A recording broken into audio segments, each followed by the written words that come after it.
we also invite Her Excellency Mrs. Obi Ezekwesili, CFR, former Vice President, World Bank Africa Region, former Honorary Minister, Federal Minister of Education, and former Honorary Minister, Solid Minerals. A round of applause for the... Very distinguished ladies and gentlemen, it takes a purposeful person to bring me out, especially on a day that I only returned this morning from trips abroad. And that person, let me finish speaking before you come. And that person can only be Chris Maiyaki. And I tell you why. When I was Minister of Education, and that was the period that Professor Koje was the Executive Secretary of this commission. And we carried on very deep reforms, targeting issues that bedeviled our tertiary education system. There was a day that Chris Maiyaki broke protocol. I finished doing, having a meeting, and I think it was right here. He broke protocol, walked up to me and said, Madam Minister, how did you get to know all the things that are bedeviling our tertiary education system? Madam Minister, I'm profoundly committed to your reforms. I would never forget it.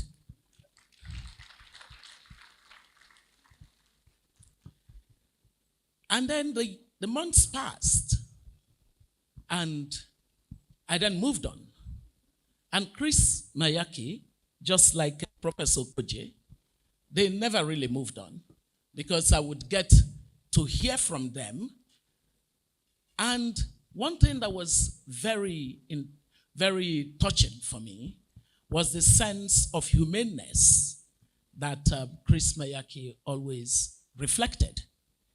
When I lost my dear mother, he was one person that reached out and said, Madam Minister, I remember how much fondness you had for your mom. I'm really calling to tell you that I am with you and praying for you. You don't forget people when they are not just intellectuals, but people with the heart of humanity. What our public service lacks the most is that sense of human connection to the problems that we're meant to solve as public servants. Chris would call me on the phone and then start rapping Igbo to me. And I'd say to him, okay, move to the next level. and he would say, Madam Minister, do you really want me to move to the next level? Chris Maiyaki, a very innovative mind, always ready to question the given. And that is what has led to innovative systems that we envy. Chris Maiyaki is one person with such institutional memory that my team in education at that time would always ask him questions, and you could be very sure that if he did not have it, he would find it. Chris Maiyaki is an exemplary public servant, because what he demonstrates is that public service is a noble occupation. What Chris Maiyaki has shown in the years of being in this institution is that you can actually serve with character, competence, and capacity.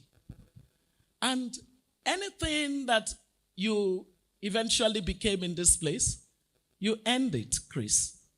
It was not about anyone being nice to you. You are the epitome for me of one who should be honored and celebrated. And that's the only reason I came today.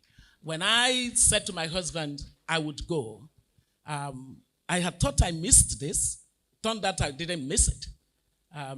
And so when he said, it is today, I said to him, I would come. And my husband looks at me and says, this guy must really mean something to you for you to do this.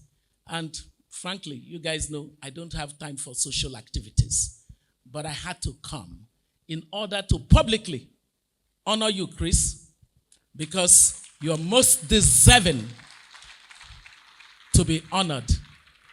And I'm looking forward to a university that gets it, establishing a unit on higher education and asking Chris to direct the affairs of that unit. Because that's what happens in serious societies. You don't let brain like this go to waste. His experience is formidable. He knows where all the dead bodies are buried.